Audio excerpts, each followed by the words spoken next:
Hello everybody, this is Mrs Edwards here. It's Wednesday the 3rd of February 2021 and it's time for reading skills. Okay, so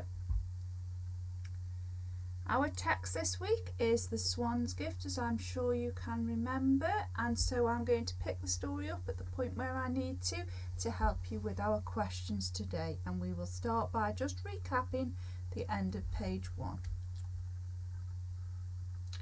He came to a small hill and knew it was the last one he would be able to climb before his strength was gone. His feet were numb and his breath rasped in the freezing air. At the top of the rise he stopped to rest, scanning the snow for tracks. In despair, Anton turned to go. Just then he saw below him a lake that was not yet frozen over. Its edge was lacy with ice, and on its centre floated a swan of such dazzling beauty that Anton could not look away. Its stark white feathers gleamed against the dark water. As Anton watched, the swan seemed to grow larger as its image filled his eyes. Suddenly juices flowed into Anton's mouth. He could taste succulent roast swan and see his children's faces glowing as his family sat at the table eating again. He raised his gun and sighted down the long barrel. Anton put his finger on the trigger. The swan seemed to be looking at him, listening for the shot that would kill it. He lowered the gun. The swan was the most beautiful creature Anton had ever seen, and as he watched, the swan fanned its magnificent wings. Anton closed his eyes and thought of his family. Again he raised the gun. Hours seemed to pass. The feathers on the swan's breast moved gently with each beat of its heart, and Anton could feel his own heart beating. He lifted his heavy wet feet, walked a few steps, and then dropped to his knees. "I can't do it," he said. "Why not?" asked a voice as soft as snow, all feathers ruffling in a gentle wind. "I cannot kill Beauty. If I kill this swan, my family will have food for 1 or 2 meals.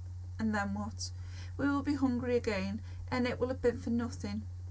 Anton was too tired to be surprised that he was speaking back to the swan, or the wind, or the night. He was too tired to walk back home. He bowed his head with sadness for his family. With a cry, the swan lifted its wings, rose from the lake, and circled Anton, water dropping from its winged feathers. As the water hit the snow, it froze into crystals that sparkled in the moonlight. Anton reached out and touched one. It was hard, harder than ice, and it did not melt in the warmth of his hand. "A diamond," Anton said. Quickly, he scooped up the diamonds that lay in a glittering circle around him. He filled his pockets with them and set off through the snow and into a nearby village. Anton was no longer tired. He no longer felt the cold. He woke up the innkeeper calling, "I need food." "Your crop's failed," said the innkeeper. "Everyone knows you have no money." "I have a diamond," said Anton. "Where would the likes of you get a diamond?" the man scoffed. "Let me in and I will explain." Okay, and I'll pause there, guys, because these are our questions today.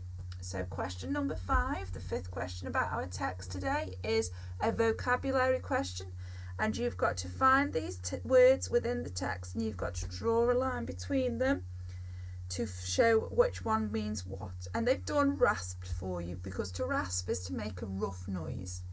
So then you've got the words scanning, dazzling, succulent and magnificent, and you've got to decide which one means looking across, which one means superb, which one means shining brightly, and which one means juicy. And then the next one is from page 2, and it says, "The voice Anton heard was as quiet as," and there is 2 things that the voice is as quiet as, and all you've got to do is retrieve them from page 2. And then question 7 says, Anton wanted to kill the swan because it would be food for his family. But what stopped him? So why did Anton not kill the swan? That's an explaining question, so you need to go back and you need to look at page 2 for that answer. And then page 3, the very top of page 3, it says, what happened to the water that dropped from the swan's feathers? Tick 1. Did it turn into silver? Did it turn into snowflakes? Did it turn into diamonds? Or did it turn into ice? Okay, lovelies. They are your questions for today's reading skills lesson. I hope you get on okay with them. I will speak to you again tomorrow for reading skills. Okay then, bye bye.